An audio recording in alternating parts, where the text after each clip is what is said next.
Hello viewers, welcome back to desi food. ఈరోజు మనం చేయబోతున్న వంటకం పేరు చేపల పులుసు. నేను ఇక్కడ 1 కిలో చేపలని తీసుకున్నాను. ఇది మీడియం సైజ్ కట్ చేసిన చేపలు. దీనికి కావలసిన పదార్థాలు 2 టేబుల్ స్పూన్ ధనియా పౌడర్, 3 టేబుల్ స్పూన్ కొబ్బరి పొడి, 1 టేబుల్ స్పూన్ ఉప్పు, 2 టేబుల్ స్పూన్ జీరా పౌడర్, 1.5 స్పూన్ అల్లం వెల్లుల్లి paste, 1 small onion, medium size cut చేసుకున్న ఆనియన్, సరిపడా కారం పొడి, సరిపడా పసుపు. ఇక్కడ నేను 1 కిలో చేపల పులుసుకి ఇంత చింతపండు తీసుకున్నాను. చివరిగా ఆయిల్. నేను ఇప్పుడు చూపించాను కదండి, ఇంత చింతపండుని నేను ఇలా పులుసుగా తీసి ఆల్రెడీ పెట్టుకున్నాను. మీరు కూడా ఇలానే పెట్టుకోండి. ఇప్పుడు ప్రాసెస్లోకి వెళ్ళిపోదాము.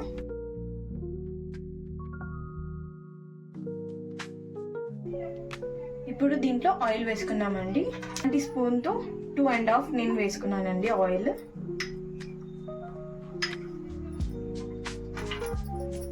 ఇప్పుడు ఆయిల్ హీట్ అయిపోయింది కదండి, మనం దీంట్లో ఫస్ట్ ఆనియన్స్ వేసుకుందాం.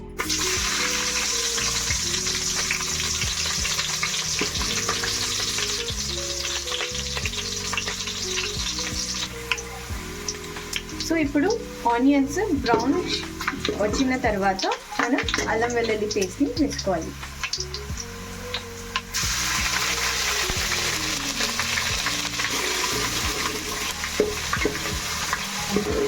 సో ఇది కొంచెం వేగిన తర్వాత ఇప్పుడు ధనియా పౌడర్ని వేసేసుకుందాం.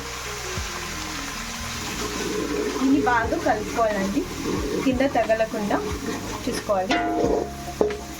ఇప్పుడు కొబ్బరి పొడిని వేసుకోవాలి.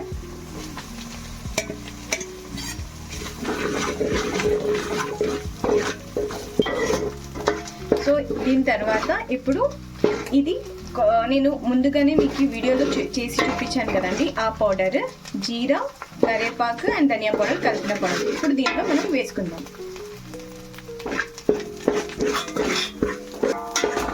దీన్ని బాగా కలుపుతూనే ఉండాలండి. ఇప్పుడు మనం ఉప్పు వేసేసుకుందాం.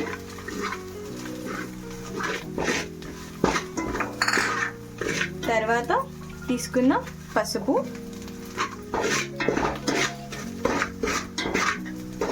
సరిపడా కారం,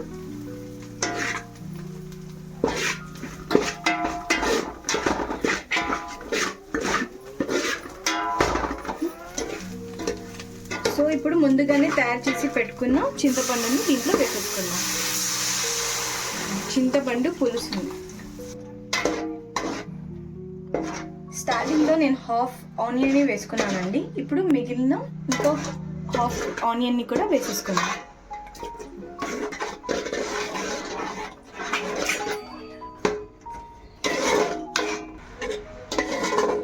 ఇప్పుడు బాగా మిక్స్ చేసుకున్న తర్వాత చూడండి ఎంత బాగా వచ్చిందో కలర్.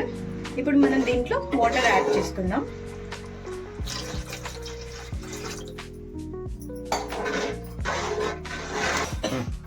ఇక్కడ నేను 2 గ్లాసెస్ ఆఫ్ వాటర్ని తీసుకున్నానండి.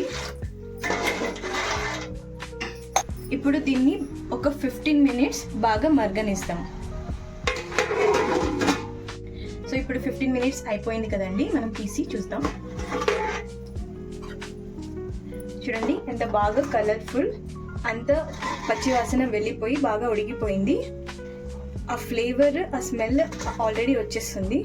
దీంట్లో ఇంకా ఫిష్ని వేసుకోవడమే. ఇప్పుడు దీంట్లో మనం ఒక్కొక్క చేపల్ని వేసుకుంటూ పోవడమే.